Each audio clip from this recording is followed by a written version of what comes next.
and welcome to this Constitution Unit seminar. My name is Alan Renwick. I'm Deputy Director of the Constitution Unit and I'm your chair for this event. Our topic in this seminar is Attitudes to Democracy in the UK Today.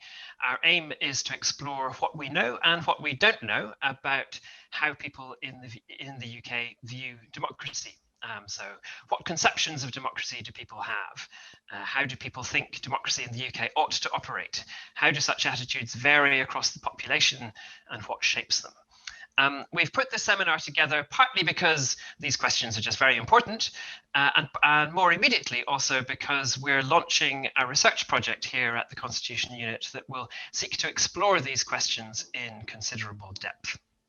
We don't have answers to such questions yet. Indeed, we haven't worked out exactly what the questions should be. So we're holding the seminar in order to learn from some of the leading experts and from all of you in the audience. And we hope thereby to set ourselves on our way for the research. So the plan for the seminar is that I will kick off with a very quick introduction to our project. Then we will hear from our excellent panelists who will each speak for about 5 minutes. Then we'll have a panel discussion among ourselves. And finally, we'll open the floor to Q&A. And we'll be aiming to wrap everything up about 2:15. So first, let me introduce the speakers and deal with a little bit of housekeeping. I'm really delighted that we've been able to gather a stellar panel of experts on public attitudes to democracy. Professor Jane Greene is Professor of Political Science and British Politics and Director of the Nuffield Politics Research Centre at the University of Oxford. And she's part of the leadership team for the British Election Study, the premier survey of political attitudes in the UK. Deborah Mattinson is co-founder of the opinion research agency Britain Thinks, former pollster to Gordon Brown as both Chancellor of the Exchequer and Prime Minister, and she's one of the UK's leading exponents of qualitative research into public opinion. And Professor Claudia Landwehr is Professor of Public Policy at the Department of Political Science at Johannes Gutenberg Universität Mainz.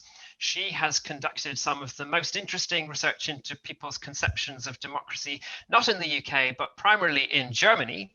And if we want to consider what questions we should be asking here in the UK, I think her research is really fascinating. So Jane, Deborah and Claudia, I'm really grateful to you for joining us today, and I look forward tremendously to hearing what you all have to say. Finally, before we get going, just 2 pieces of housekeeping. First, as you may have noticed, the whole session, including the Q&A, is being recorded and will be posted online on the Constitution Unit website, on our YouTube channel, and on our brand new podcast. So search on your podcast app for the catchily named Constitution Unit podcast, and you will find it. And we'll let you know when the recording is available. We hope you might want to share it with others as well. Second, if you have a question that you would like to put to the panel in the course of the seminar, please write it in the chat for the meeting, but please do so in a private message to Meg Russell, whom of course you know as Director of the Constitution Unit and is one of my colleagues on the project that we're launching now. So please put it in a private message to Meg Russell rather than to everyone on the call. Meg will select a broad range of questions and ask the person who submitted each question to ask it directly to the panel. So if you're called, please unmute yourself, and if you wish, put your camera on. If you'd rather not ask your question directly, then please let Meg know when you submit your question and she will ask it on your behalf. Right, let's get started with a very quick word from me about our project. I think it's clear to most of us, whatever our political persuasion, that the UK's constitutional structures have been under strain in recent years. Judges, ministers and parliamentarians have all been accused by different people at different times of overreaching their proper powers. The status and meaning of the will of the people has been contested, and every major party at the 2019 general election called for some kind of deep constitutional review. Now, things have moved on a bit since then. The government is now holding a series of smaller reviews rather than one big one. Nevertheless, big questions about how our democracy should operate remain just as vital as they were. And it's important to know what members of the public think and to enable informed and considered public discussion. So our project is designed to look at three things. First, what we call models of democracy. What people in the UK think a democracy should be like and how they conceive its core values. Second, the culture of democracy, what behavioural norms people expect from politicians, campaigners and citizens. And third, institutions of democracy. In particular, what roles do people think should be played by the executive, legislature, judiciary and general public in the democratic process? We're planning to explore these matters in two ways, through two large-scale public opinion surveys in which we will ask a range of questions about people's attitudes, and a citizens' assembly, which will allow people to dig into some of the key questions in much more depth. And through these routes, we'll be able to examine what people's attitudes are, how attitudes vary across the population, and how, if at all, attitudes change through a process of deliberation. And that final point is actually really important. There's a fair bit of evidence that people's views on questions such as whether we should have more referendums or whether there should be a major role for the Supreme Court are strongly shaped by whether such mechanisms delivered the outcome that individuals wanted last time round. But that's not obviously a sound basis on which to be deciding our fundamental constitutional structures. So one question we're interested in is whether people become more kind of systemic in their thinking through a process of deliberation. Okay, I think that's more than enough from me. Our discussion today will focus on what we already know, what we don't know, what we should want to find out, and how we might best go about doing so. And to start us on our way, let me hand over first to Professor Jane Greene. Jane, over to you. Alan, thank you ever so much, and thank you very much for inviting me. In my 5 minutes, what I want to do is pose 4 questions, and those are questions for this topic and also questions for the team who are going to be working on this question. And each of my 4 questions has a word attached to it. So the first word is satisfaction. And my question is there really a challenge to satisfaction with democracy in the UK? The way Alan posed the question was that the political parties off the back of Brexit had come to this realization that we needed to have this constitutional debate. And I think a constitutional debate is a really good idea. But I think the question of whether or not people are genuinely less satisfied with democracy is a really important, timely and urgent question. And I throw that one to the team. And the reason I do that is because it's been quite popular, if not quite fashionable, to question the legitimacy of the system because people have voted against the mainstream parties. People have showed less and less attachment to traditional political parties. There has been a decline in trust in political institutions or trust in government, depending on how you measure that, which is kind of obvious if you think that people are less attached to the political parties that are going to form the government. However, there hasn't been a decline or a trend in a loss of satisfaction with democracy. And I'm putting into the chat window a graph. Now, we could spend a lot of time talking about this graph. I'm not going to do that.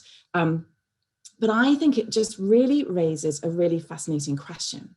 Because if all of those other things have declined and satisfaction with democracy fundamentally hasn't, there have been dips and troughs and all sorts of interesting variations, but fundamentally, it's a relatively stable trend, a very relatively stable non-trend.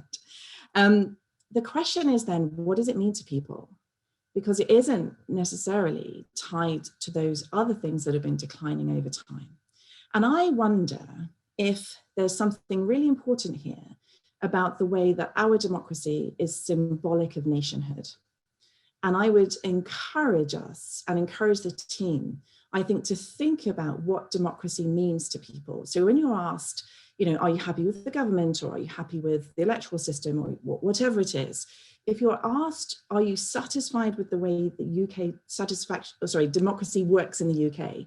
Are you satisfied? Do you have high or low satisfaction with that? There's that kind of aggregate stable trend. So what does it really mean?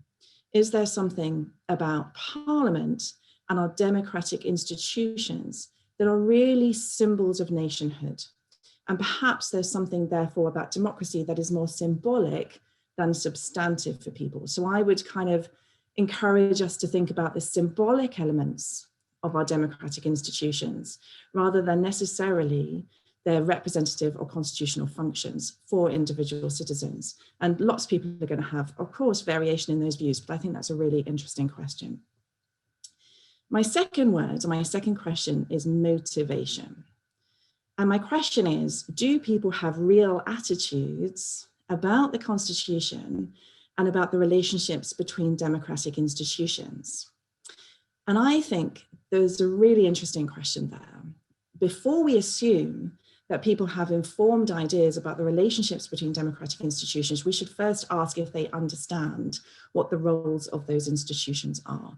One of the reasons that the British election study asks some questions about democratic institutions and passes them out, but doesn't ask very many questions, and Alan and his team are going to ask more questions, is because of some of those concerns that we have about people's kind of ability to differentiate between the roles of those different institutions. And I think asking the question of exactly how informed people are is going to be crucial, a crucial step, and also a crucial and an interesting empirical puzzle before asking what they think the roles of those institutions ought to be. So there's some kind of methodological issues there in regards to sampling. There's some issues there about people's willingness to provide attitudes on topics that they might not actually hold strong attitudes about. And you see that a lot in political surveys. So my third word is generation. And here I mean generational differences. So if we think about one of the profound weaknesses of the British democracy, it has to be the lower participation rates amongst younger people. And that isn't just in the UK, that's cross-nationally, but it's a very stubborn relationship over time. But we also know that young people are very interested in politics, but they're less likely to turn out to vote. So they have high interest, but they have lower participation. I saw an interesting talk this week that showed that younger people are more likely to think that they need to feel fully informed before they should vote in an election than our older generations. And so the question I'd have then is, do different generations by age, perhaps you could also think of cohorts and periods, but mainly by age, are there key differences in conceptions of democracy and different barriers because of people's understanding and conceptions of democracy to participation in elections? And then my fourth and final word is prioritization. And here, I think I kind of want to play devil's advocate a little bit, because a lot of the questions in this project are detailed questions about the kind of the very intrinsic aspects of democracy. But when we think about the culture of democracy, I wonder what's most important to people here. And I would encourage us to think about what is the prioritization of citizens and voters when they think about democracy. Do they think about institutions? Do they think about the representative function, the accountability functions of different institutions, the constitution, or do they really just want the government and politicians and civil servants not to mess things up? So how many times are you going to hear things like, the Dominic Cummings effect in terms of conduct and also competence, but vis-a-vis how many times are you going to be hearing about actual institutional functions and configurations? And then just within that, the prioritization, one of the really interesting questions that you haven't yet posed, I think, and that is useful for all of us to pose, is about subnational level democracy. So if we think about instrumental support for democracy in the form of kind of politicization around Brexit, then you have an ideal case study in the form of the politicization and issues around an independent Scotland. So those are my 4 words and my 4 questions, and I look forward to hearing people's other questions and comments as we go through. Fantastic, Jane. Thank you so much. Immensely rich as ever and very thought-provoking. So thank you. Deborah, on to you. Great, thank you very much. And hi, everybody. It's really nice to be here. So I was asked to, like Jane, like all of us, to talk about two different things. One is, what do we know and what do we need to know? And I set out to do a couple of lists, and I have to tell you that the what do we know list is a lot more gloomy and negative than the what do we not know list, in the sense that I think most of the things that we know are perhaps things we'd rather not know, if I'm absolutely honest. Some of them are not how you would want the world to be, but let me sort of crack through them.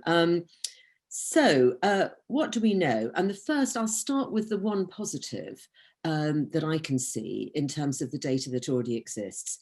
And that is that in a sort of abstract sense, in the sense of the principle of democracy, people love it. They love the idea of democracy. They're incredibly proud of Britain's, what they would see as Britain's democratic tradition. Jane talked about the symbol of nationhood, and I think that is extraordinarily powerful, emotional, and important. And they certainly think that it is superior to any of the known alternatives. And they're very, very clear about that. But, and then the rest, I'm afraid, are all buts.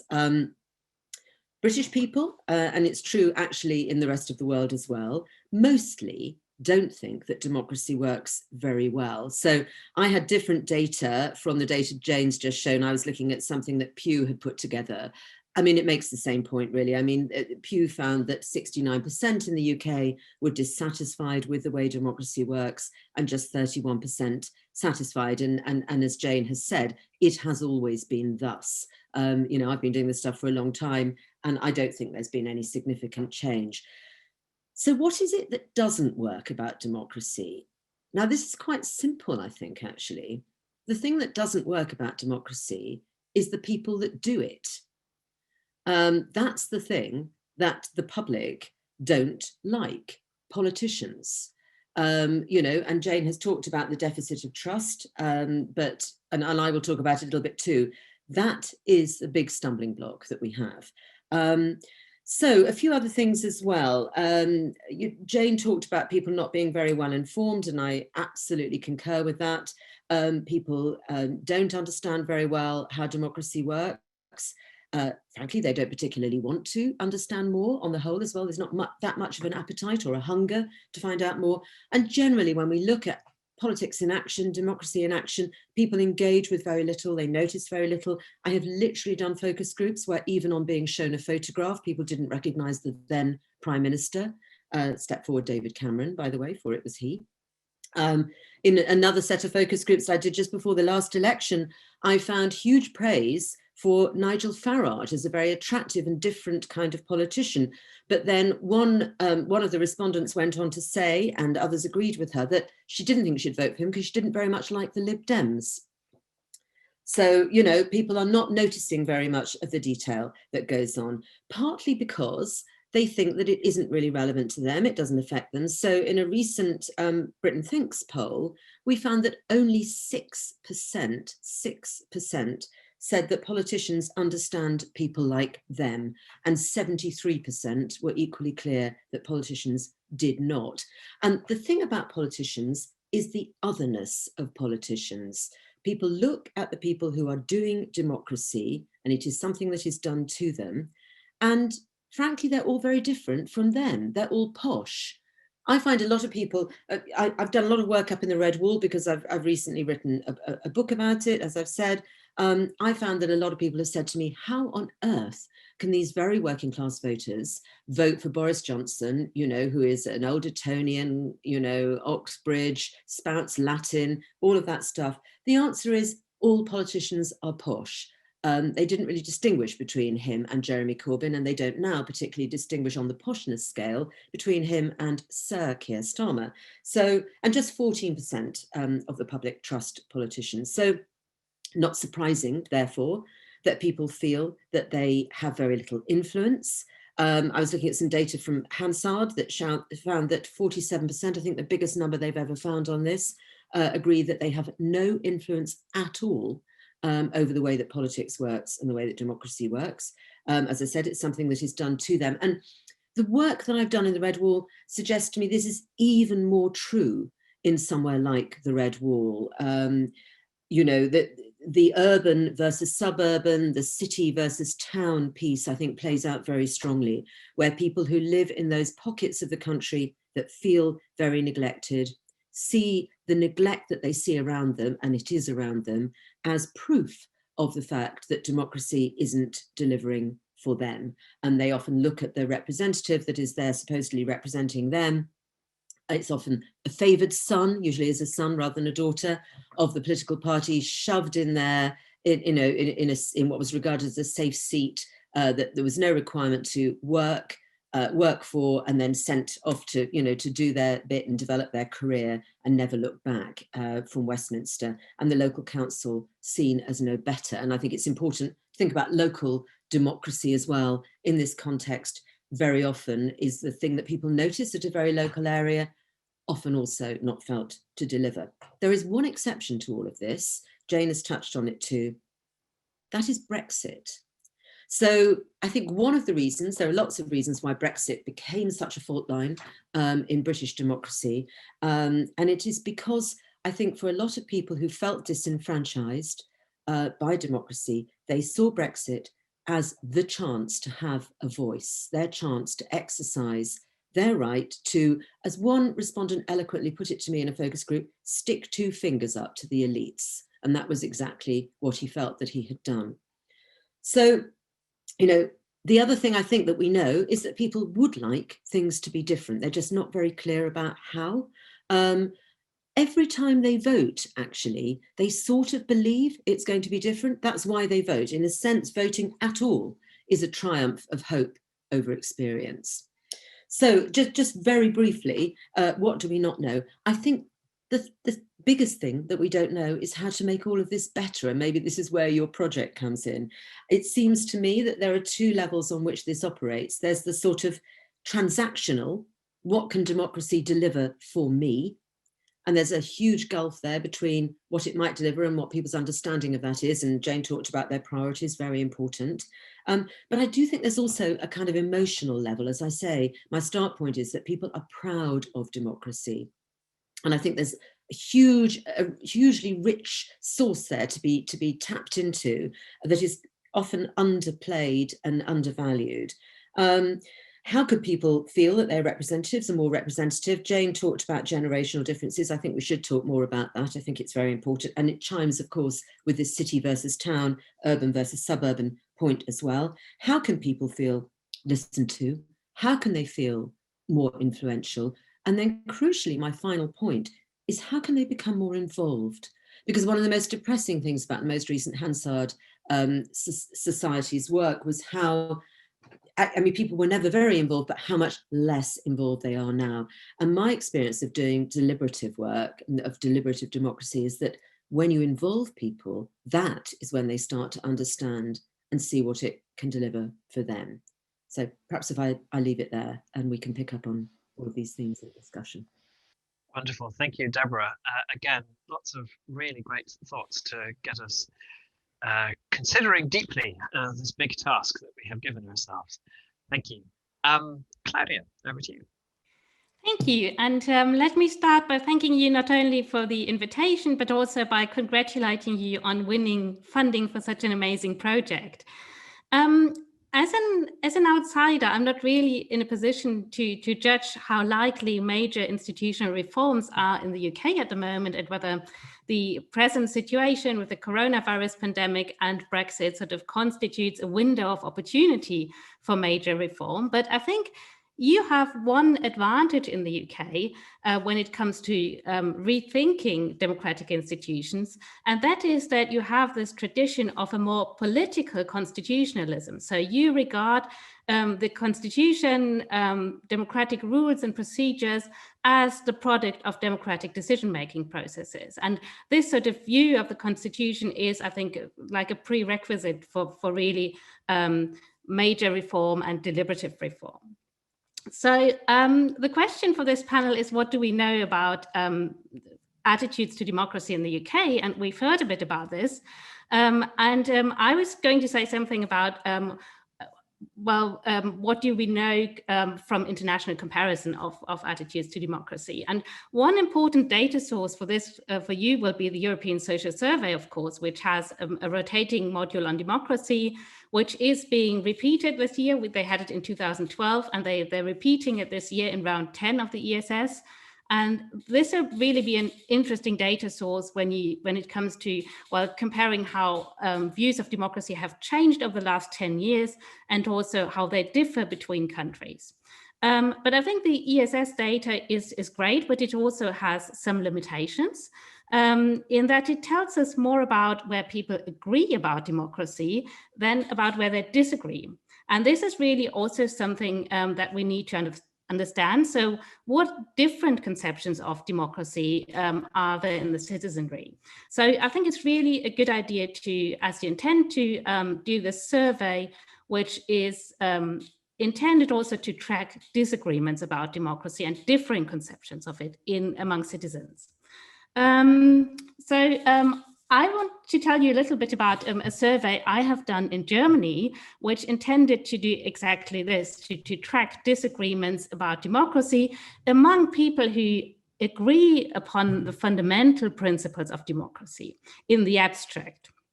So what we did, we had an item list, a list of items with really controversial statements about democracy. And then statistically, we tried to track attitudinal patterns, which we sort of rationalize as competing conceptions of democracy. And in Germany, we found 4 attitudinal patterns of 4 different conceptions of democracy, 3 of which we expected to find, and 1 that rather surprised us. So I'll just name these conceptions and explain these conceptions to you. So the first conception we found, we labeled trustee conception of democracy. So this conception values a clear division of labor between citizens and representatives, so that the delegation of decision-making powers to representatives is strongly approved. There's no demand for participation beyond elections and no demand for democratic innovations, such as referendums or deliberative citizen participation. So you could say responsibility is valued over responsive government. And not surprisingly, this conception of democracy is associated with high political trust, with high satisfaction with democracy, and also with voting for the more centrist or conservative mainstream parties. That was the first one. The second conception we found we labeled deliberative proceduralism, and this conception emphasizes the importance of hearing the other side in democracy, of inclusive deliberation and of focusing on the common good. So there is strong support for procedural legitimacy in this conception, and also support for existing institutions, but at the same time a demand for democratic innovations, and in particular for deliberative democratic innovations. This conception is also associated with high trust and high satisfaction, but also with low external efficacy. So the feeling that politics is not being responsive to your interests and views. It is most common among voters of the Social Democrats and the Green Party. And interestingly, it is most common in a particular generation, in the birth cohort of people born around 1950. And the third conception we found is populist majoritarianism, which is perhaps the conception to, well, perhaps be most worried about, of course. This conception demands immediate responsiveness from politics rather than responsible government. And it embraces the idea that majorities are correct in their assessment of what should be done, and that majorities should trump the protection of minority rights. This conception is not surprisingly associated with low trust and low satisfaction with democracy, and also in Germany with voting for the right-wing populist party AfD. And then the fourth conception we found After a lot of deliberation, we labeled it Anti-Pluralist Skepticism. And this is distinct from the last one, from Populist Majoritarianism. And it is the conception we did not expect to find. It is also, or it seems internally less coherent than the other three, because it combines anti-pluralist sentiments with support for expert rule, which makes it somewhat similar to what has been described as stealth democracy by Hibbing and Tales-Morsi. However, interestingly, it also entails support for deliberation and for ensuring consent from all affected groups. And this conception is associated with low political trust, low satisfaction, and also with abstention from voting, so with non-voting. And it is also associated with residents in the east of Germany, so it is more common among people living in the former GDR. So this much perhaps on attitudes to democracy in Germany. I must say it would be amazing if you were to use some of the items or the item battery in your survey. So this would really produce really interesting comparative data. And another suggestion for the project I have is that when you do the citizen assembly, you're of course going to survey participants in the assembly, but it would be really interesting to do some more qualitative interviews with participants as well, to really try to, in a qualitative way, understand their conceptions of democracy, rather than just confront people with standardized answers and questions, to really see sort of how conceptions of democracy evolve, and also perhaps find the conceptions you do not expect to find. So yes, I look forward to the discussion with you. Thank you. Great, thank you, Claudia. And a lot of what we've planned in our project is actually partly inspired by Claudia's work, and the work that Claudia has done exploring these different conceptions of democracy. I find it fascinating and really promising work. So yes, we might well take you up on that suggestion. Of grabbing some of your questions. So now we're going to move to a discussion among the panelists. And then after that, we will go to Q&A from our audience. So just as a reminder, if you would like to put a question to the panel, then please do put the question in the chat in a private message to Meg, and we'll get onto that in just a little bit. We're a little bit behind schedule, so maybe in 10 or 15 minutes, we will go to questions from you. Firstly, I'd be really interested, Jane, Deborah, and Claudia, in getting your reactions to each other, I guess. So we heard, in particular, I mean, I'd be interested in reactions, any reactions that you want to offer, but in particular, we've heard some interesting things there from you about satisfaction with democracy, how satisfied people are with democracy. Some of the things that some of you said might have been interpreted as suggesting that there isn't really a problem in terms of how people view democracy, whether people are happy. Is that the case? Should we think that actually there isn't an issue with levels of satisfaction with democracy in the UK? And then perhaps the second question to put to you is around the degree to which people have views about democracy. So Jane and Deborah, you both emphasized, at least to some degree, the idea that people often don't have developed thoughts on institutions of democracy. They don't particularly care about the process of democracy. They care much more about the outcomes. Whereas Claudia's research seems to suggest that people do have different views of democracy. So even if perhaps they're not very explicit, there are those views there. So I'd be really interested to hear, Jane and Deborah, what you think in response to what Claudia has set out there. Jane, do you want to go first? Thank you. I think what I'm trying to question is, what do we mean by satisfaction with democracy? We're all going to ask that question. I'm sure you ask it a lot already. So my point was that something's changed. People are more disengaged with politics. There has been a groundswell of support for populist movements. But satisfaction with democracy hasn't changed. in terms of its aggregate measurement over time. And that suggests to me that this is multifaceted, that there are elements of our democratic system that have not been seen to be working. The question is, what are those? Are those the representative functions of political parties? Is it that people's issue concerns weren't being represented? Or is it something about the system as a whole? So there's lots of other things that have been going on in that period of time where support for anti-mainstream parties was growing.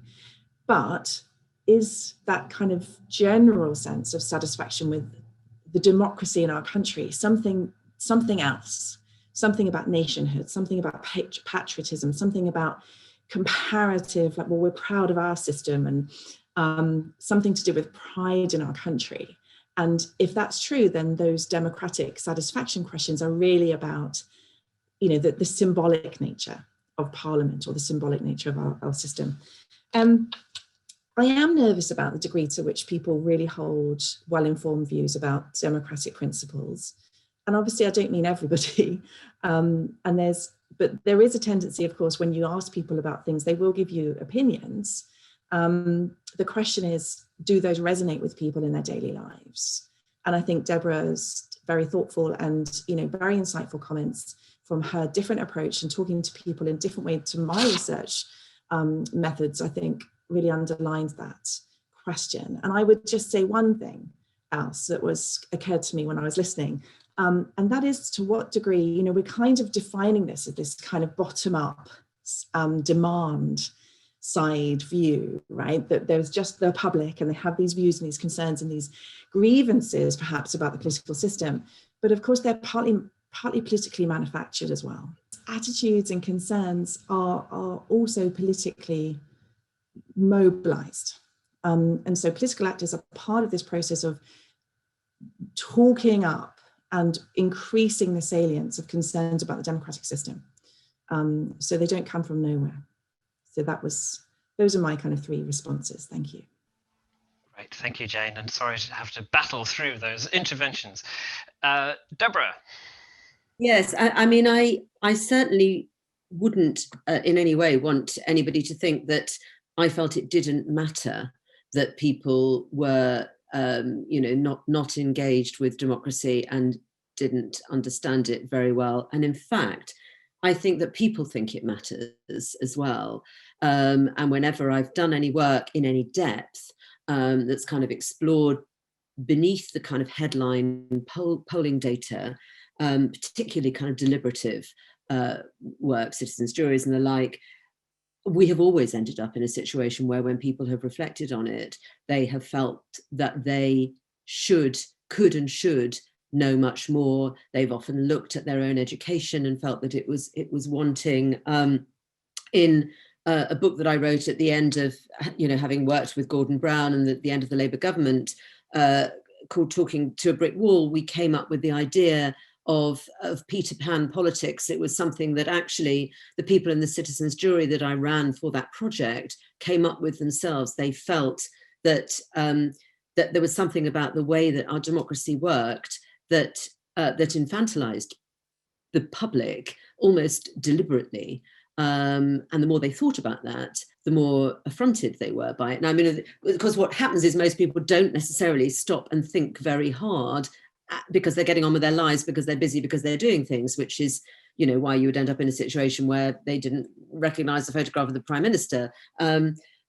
But I think that it is something that most people want. And I think I feel that one of the things that we should be exploring is mechanisms for bridging that gap between the public and our democracy.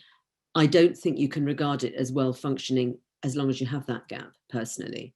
And for me, I would say that the answer lies in some kind of deliberative democracy, some element of, you know, some way in which people have a more formal say over what goes on, and thus encouraged to get involved on that basis and make the link between what happens and what it delivers to them. I would also, as I said, I think I said at the beginning, I think there's a sort of transactional piece which is about what democracy delivers to people in terms of the policies and, you know, whether they like them and whether it meets their priorities and so forth. But I do also think that if it's going to work well, it needs to tap into this, the potential of the emotional benefit too, which I think is incredibly powerful. And I think there's a massive sort of untapped opportunity there.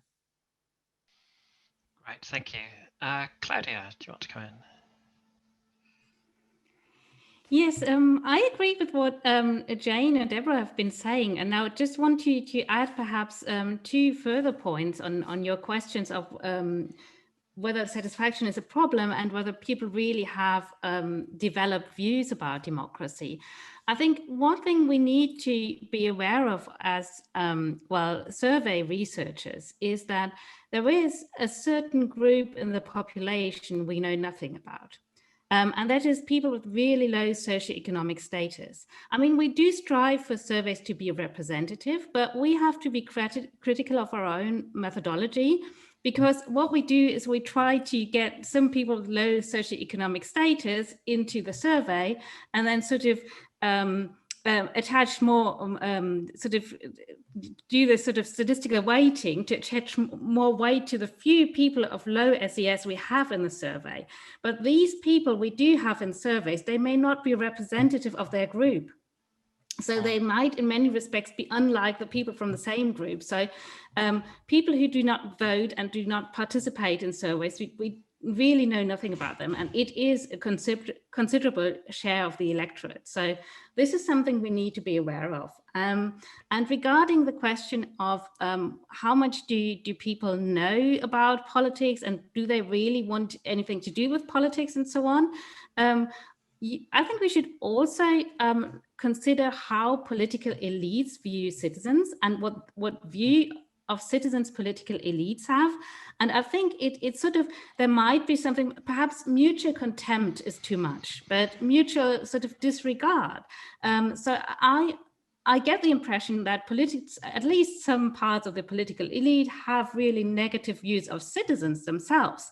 And there's a kind of reciprocity in there. So it's sort of reflected on them, the view they view citizens. So that is something to consider perhaps. And perhaps a final point, people who respond to surveys usually know or have an expectation on how their responses are going to be used and how survey data are going to be used in public. So when they respond to a survey, that's also an invitation to voice your opinion on the government's performance. So at the moment, when people are asked, what do you think of the management of the pandemic?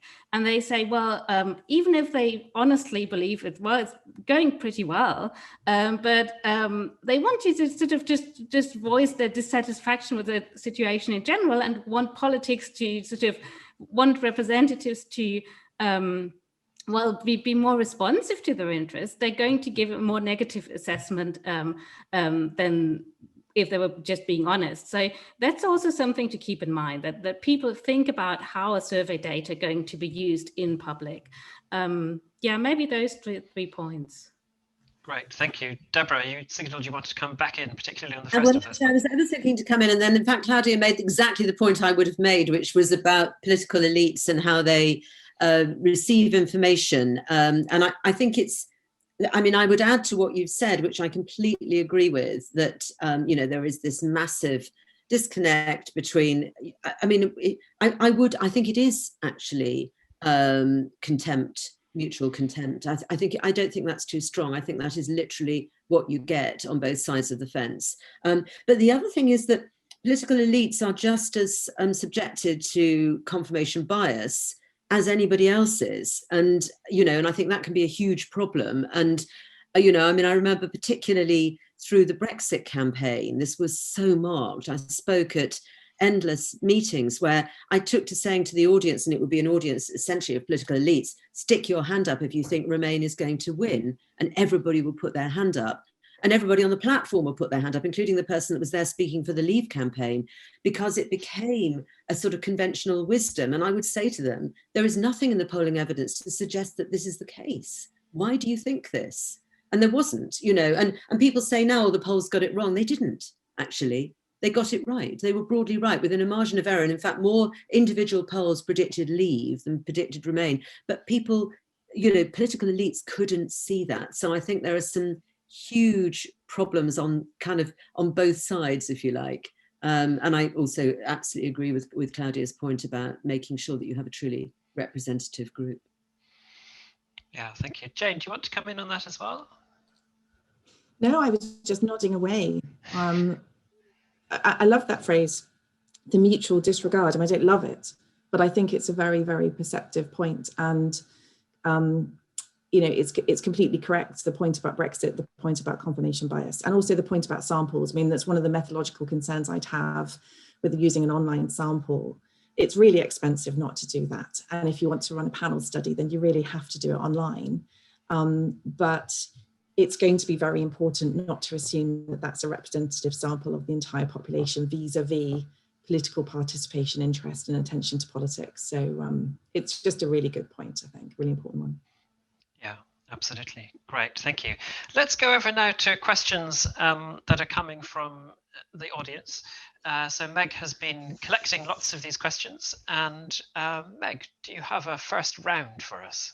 I do. I've got lots and lots of really interesting questions here. I'm worried that we're not going to fit them all in, but let's do them in groups of 3 to start out with. There's some really good, very general questions about sort of conceptions of democracy sparked off by what you've been saying.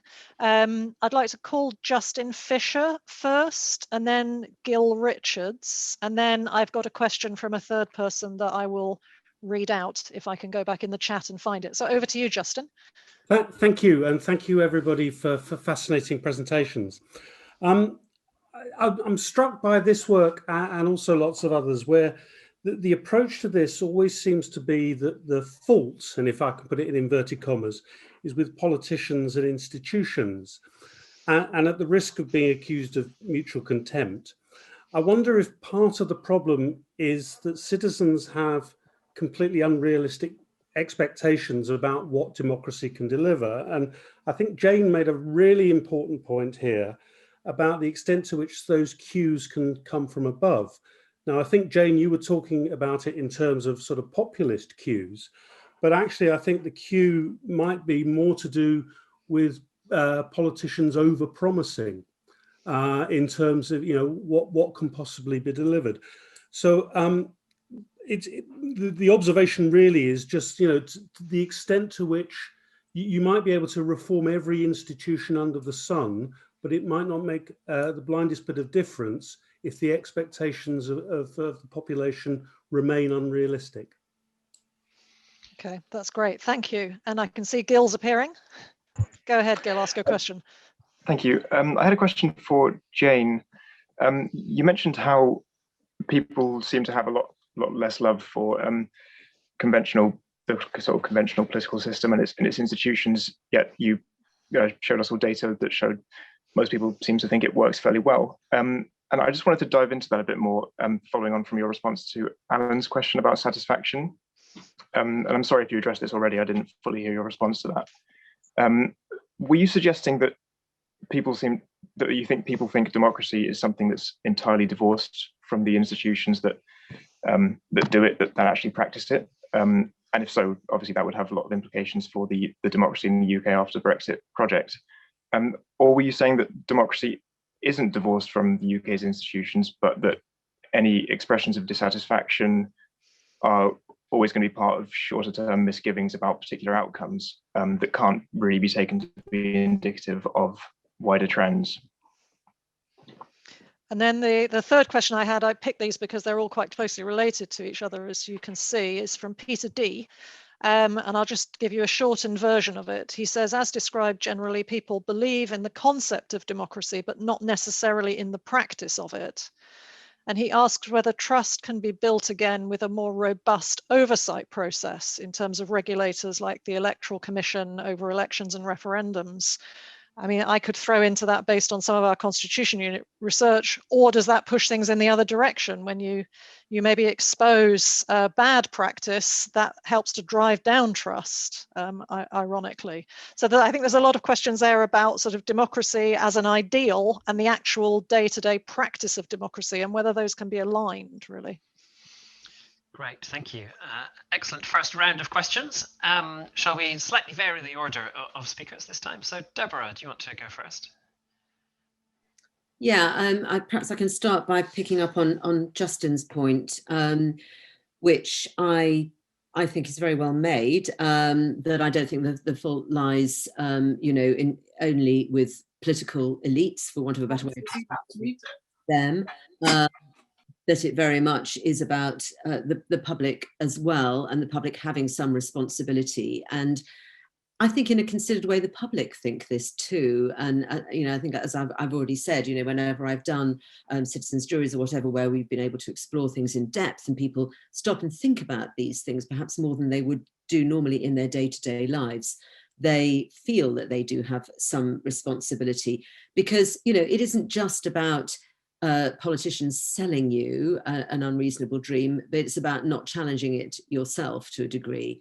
And it is also about who our politicians are, because, you know, ultimately, you know, if democracy is something that's done to the public, whose fault is that? There's one easy fix if you look at representatives and don't think they represent you, is to actually become one yourself, to roll up your sleeves and get involved. Now, I mean, I realise that's obviously very much easier said than done, but, you know, I would make the case again for some kind of deliberative democracy as a sort of a pathway into involvement in democracy, so that people can actually begin to understand some of the trade-offs, and feel that they play their role. If I can just, perhaps I'll leave Gil's point, which was directed at Jane, to Jane, but just the other thing, I think, you know, Peter talked about, I think in the question that Meg read out, people liking the concept of democracy but not its practice, and would that be improved by better regulation? And I've got a lot of sympathy with Meg's point that what that does is simply shine a light on a problem. It also presumes that you trust the regulators and those institutions. For me, I think the problem about the practice, as I said at the beginning, is about people's perceptions of the people who are involved in politics. And again, it comes back full circle. If you don't think that the representatives represent you, then there's one easy way to sort that out. Yeah, so perhaps I leave that there. Thank you, Deborah. Claudia? Yes, I agree with the point Justin made about unrealistic expectations, which can be perhaps nurtured by over-promising on politicians' side. But I perceive it like there's for many people, their views are sort of oscillating between, on the one hand, unrealistic expectations, but on the other hand, total fatalism when it comes to politics. So I think we have both. We have unrealistic expectations and we have no expectations at all. And sometimes in the same people who today might be entirely fatalistic and tomorrow sort of have unrealistic expectations. And I think this is also reflected in what the last question was, the point that people appreciate might appreciate oversight processes. And you in the UK, you do not have judicial review as we have it in Germany or in the United States. And in countries where we do have it, it is surprising that many people, on the one hand, demand responsive government and governmental sovereignty, but at the same time appreciate judicial review, which is sort of it can be viewed as anti-democratic because democratic majorities are overturned. But people want both. They want the overview process and they want responsiveness, immediate responsiveness. So maybe that comes back to the point, do people really have developed coherent views about democracy? And I would say perhaps many people do not have really coherent theories of democracy or of democratic practice. But they have feelings about democracy, and these feelings can be quite contradictory. Yeah, absolutely. Thank you. Jane? Thank you very much. So I was just scribbling down a few thoughts about where, if I were to hypothesize, if I was going to try and explain, my point is really that we shouldn't necessarily automatically just assume there's a crisis in satisfaction with democracy or some sort of challenge, but there is something going on. And my instinct after a few minutes of just thinking about it then was that, that this essentially, I think what I want to say is that satisfaction with democracy is likely to be multidimensional. And what does that mean? So I was making the point, well, maybe it's something to do with symbolism, nationhood, patriotism, and so on. So maybe that's the first kind of dimension, which is this concept of democracy that's different to the practice. So maybe the concept of democracy is somehow related to nationhood. There's obviously an institutional part of that, and those institutions haven't dramatically changed over time. And the huge institutional change is, of course, devolution. But if you think about the electoral system or the parliament or so on, then we haven't seen changes in satisfaction with democracy that correspond to that. Perhaps you would throw in the Supreme Court.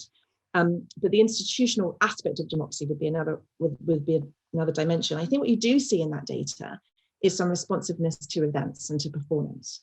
And so you see volatility around Brexit, you also see volatility around the ERM crisis in 1992 and 1993, these big, huge kind of what I call shocks, or what we call shocks in our work, in our book. I have a book about this, about competence and performance, and a book about electoral shocks in regards to volatility and understanding the electorate. And I think those moments clearly shift this, but they don't shape the trend or the timeless fluctuation or trendless fluctuation. And the fourth dimension might be the representative nature of politics, the supply, how many parties there are, what they're offering, what they're talking about, what are their positions. And this doesn't seem to be correlated at the aggregate level, at least, with that satisfaction with democracy. And I think that's really interesting, because that shapes a lot of our feelings about people being angry and upset and disenfranchised and unrepresented over time in British politics. And perhaps the last aspect of it is to do with culture and trust. There's kind of the culture of politics. Has the culture of politics really changed? Is that related to declining trust in politicians? So I put those things out there, and I don't know what the answer is, but I think it's a super fascinating question, and there's much more work than is just going to be done in this project on this. So anyone who's working on it, good luck. And if you want to talk about it, let me know. Yes, I'm glad you're not raising people's expectations too high for how much we're going to manage to cover in this one project. Meg, over to you for another round. Okay, terrific. Thank you. I've got lots of questions here, and I hope we can fit in a couple more rounds, but there's so much to get through here, and some people are going to be disappointed, I'm afraid. There's some really nice conceptual questions, just to stick to the broad topic, maybe for one more round. If Brigitte Geisel wanted to pop up and ask her question about models of democracy, and then we had a rather similar question from Ricky Dean, who also wanted to ask his own question. And then our project partner, Ben Lauderdale, wanted to ask something slightly more specific of Claudia. Thank you very much. I think what I'm asking is very similar to what Ricky Dean is asking, because we discussed this question yesterday. My question is, why do you want to ask models? Because I think most citizens don't have a model idea of democracy. They have different kinds of democracy, but it doesn't necessarily fit into our thinking of models. So I have more questions, but I think that was the question Meg wanted to ask me. So why do you stick to the models? And then Ricky, are you still out there with your, yeah. You're on mute. Sorry, technical problems. Yeah, so it's a similar question. So, I mean, if we're thinking about conceptions of democracy, there's a prior question, which is how do we conceptualize those conceptions of democracy? And the default, I think, in the process preference literature is to think of them in sort of broad ideological models. So citizens have a preference for liberal democracy, social democracy, direct democracy, and so on. But there's quite strong reasons to doubt that people think in these kind of broad ideological terms. If we look at the literature on specific democratic innovations, for instance, people usually want them, their preferences for those are usually contingent on various things. They don't just have a preference for more referenda. They have preference for referenda in certain circumstances, on certain policy issues, and so on. And so there's a kind of question of, should we keep asking these questions about these very broad abstract ideals? You know, if you look at the ESS results on the liberal democracy model, then the support for that in the UK is something like 85%. But then Boris Johnson's attacks on liberal democratic norms are also very popular. Like, how do we reconcile this tension? Maybe we're not really asking the right questions. So my question to the panel is sort of, can we think of other ways to ask questions about democratic preferences? And I think some of the suggestions were really interesting. I mean, we could think about it from a more like bottom-up problem-based approach, for instance. So we can ask people like, how can democracy solve the problems that you see in your life? And we might get very different responses to what we're finding. Like, people may focus on the economic dimension of democracy, for instance, which is never discussed in the process preferences literature. So yeah, my question to the panel is just, do you see other ways of asking questions about conceptions of democracy that aren't based in these really broad ideological models? Great question. Thank you very much. And Ben Lauderdale is next. Ben, but we should say that Ben is our partner in this project and a really valued member of the team. So Ben. Yes, valued member of the team who is late arriving because of teaching obligations. Thank you for squeezing my question in. This is primarily for Claudia, although I think others might comment on it as well, perhaps. I guess you talked a little bit in your last answers about the extent to which you think these are sort of, I guess, real commitments to democracy. And my question is really about the extent to which we think they're stably held. So when we ask people these questions that build up in your analysis to people with a trustee perspective, people with a deliberative proceduralist perspective, and so forth, how much do you know from your research, and what is your sense of the extent to which people would give those answers again if we went back and asked them in 3, 6, 12 months? That's something we will have the opportunity to do in our project and is something we're thinking about.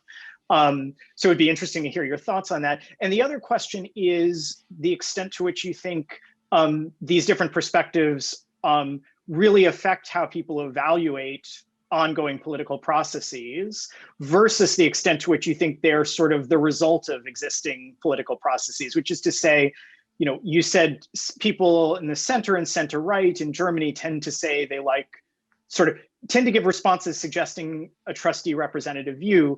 But of course, this is in the context of Angela Merkel being the chancellor, and this is sort of broadly the set of people who would probably be quite happy to have her make decisions. And I wonder, you know, what is your sense? We don't necessarily know this because we don't have data from other periods of time, but, you know, would this look radically different if there was a center-left government or if there was some other government? To what extent are people giving the answers here that just reflect how they feel about current political outcomes? Fantastic.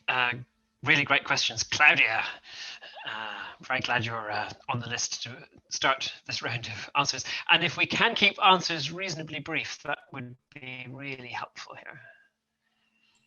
Yes, thank you for the questions. I try to be brief. Ben's first question was whether those conceptions of democracy are really stably held, or whether they might just be like they could also be something like non-attitudes voiced in response to survey questions. People are sort of, don't really know how to react to. I assume that they are not entirely stable, but that they do constitute attitudinal patterns that have some stability over time. And in fact, I'm planning to do the same thing. I want to field a survey again. It was first fielded in 2015, and I have another project in which I want to field it again in Germany and in the United States. I'm really looking forward to those results, and this will. And also in the same panel, so that's important. So it's a longitudinal panel, so that we can actually see whether people sort of hold the same conceptions after 6 or 7 years later. And the other question, that is really a question that I'm really thinking about a lot. What's the direction of causality here? And I completely agree with you that it probably runs both ways. So there is, in a way, parties and representatives do respond to societal transformation processes and to changing demands among citizens. And then also citizens respond to political communication from parties. So another thing I really want to do is to try to sort of track this reciprocal relationship between representatives and citizens, in which I think conceptions of democracy are formed. They are formed in a discursive relationship in which both parties speak. So that's really an interesting thing to study. On Ricky Dean's question, yes, I think we should sort of keep the process preferences literature a little bit apart from the literature on conceptions of democracy. So I would regard conceptions of democracy as one potential explanation for process preferences, but I wouldn't make proposals for institutional reform. They are not part of the list of items we use to track conceptions of democracy. So I agree that process preferences are, of course, context dependent. That's an important point, but I think conceptions of democracy are not fundamentally process preferences. So I would say that the approach to conceptualize conceptions of democracy is to reflect upon the dimensions in which understandings of democracy might differ, and then sort of try to find out where disagreement lies, and then sort of try to make the items reflect these disagreements about different dimensions in which democracies can differ. Yes, but maybe I have to keep it short, so I will not say so much more on this. Thank you, Claudia. Jane.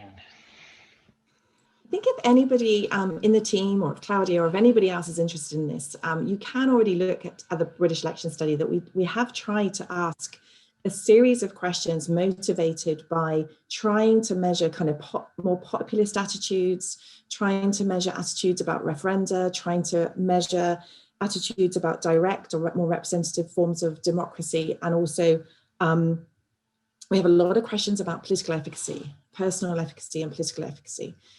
So I would encourage anyone that wants to look at stability to try, and we've tried to do the best that we can given the changing context on those particular topics. So we can try, we do have quite good data already to look at stability and to look at how those differ and which dimensions they load onto.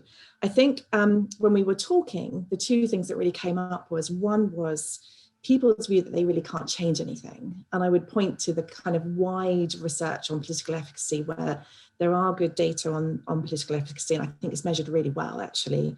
The area where I think we probably haven't, which I've raised, and then it makes me wonder whether or not how we would go about asking about this, is this kind of concept of symbolic role of democracy, and the degree to which people's attitudes to democracy and to democratic systems might load on to that kind of more broader role of pride in nationhood and pride in the institutions that symbolize, they really are symbolic of nationhood for many people. So that's something we could do more with. Thank you. It's an aspect of this that I confess I haven't really thought about previously. So it's really great that you're getting us considering that. Deborah. Yeah, very briefly, perhaps I'll pick up on Brigitte's point, which is, are people excited by a kind of idea of alternative theoretical models of democracy? And the answer is emphatically no, they're not. And I mean, we know this because here in this country, we've had 2 referendums recently on exactly this topic, one on electoral reform and one sometime before that run by the Labour government on localism, and both of them achieved absolutely kind of lamentable levels of turnout and absolutely failed to set the electorate on fire. And one thing, I mean, to come back to the thing that brings all this to life, for good or for bad, is actually the people who do it, the politicians who are the kind of, the architects of democracy and the embodiment of democracy. And the metro mayors recently introduced, I would say, are sort of an exception here, where I find, and I don't have any numbers on this to hand, they must exist, but certainly qualitatively, a lot of enthusiasm for metro mayors. And that's because very often at a local level, those individuals have made an impact, and where they've done that, I think that has made a real difference. So, I think that's really important. And very briefly on Ricky's point, what are the ways of getting people to get more involved in this? I think it's to get them to design them themselves, design those models themselves. And that comes back to, back once again, our old friend Deliberative Democracy, and Colin Miller has put in the chat, there are many forms, etc., etc. He's linked to a Compass piece, but of course he's right. There are lots. I mentioned citizens' juries. There are many, many different ways of doing it, and some of them are great. Thank you, Deborah. Alas, I fear we're going to have to wrap it up at this stage. Meg looks like she has many, many questions that she's desperate to get in. We will record all of the questions that we have not managed to get to, and I'm sure they contain lots of useful thoughts and feedback for the team here to consider, and we will make sure we do so. So thank you for all of those questions, and I'm really sorry we haven't got to them all, but it has been a very rich discussion that we have managed to get through in our time. Just before I thank the speakers, let me draw your attention to a couple of things. First, assuming all has gone to plan with the recording of the event, that will be available, as I said at the start, on our website, our YouTube channel, and our brand new Constitution Unit podcast, where you'll also find other recent events. Our next seminar will be on the 22nd of March, when we'll be looking at what happens if the SNP wins a majority in the Scottish Parliament elections in May. Maybe a little bit less likely than when we organised the seminar, but still quite a possibility. So should the UK authorities consent to an independence referendum? If so, on what terms? And what happens if they don't? Might Scotland go ahead with a vote anyway? Details of that event aren't quite on our website yet, but do look out for a notification coming your way very soon. And of course, if you're not yet on our events mailing list, be sure to get on there so that you don't miss out. Just go to the Constitution Unit website and click on the subscribe button. But finally, and most importantly, let me thank our three terrific speakers today, Jane Greene, Claudia Landwehr, and Deborah Mattinson. You've given us a huge amount to think about, and Meg, Ben, and I know will go away and ponder very deeply all that you have said, and we'll hope to continue this conversation with you over the months to come. But thank you so much to all of you. Thank you also to our audience for all of your great questions. So we'll look forward to seeing you all again at our next event.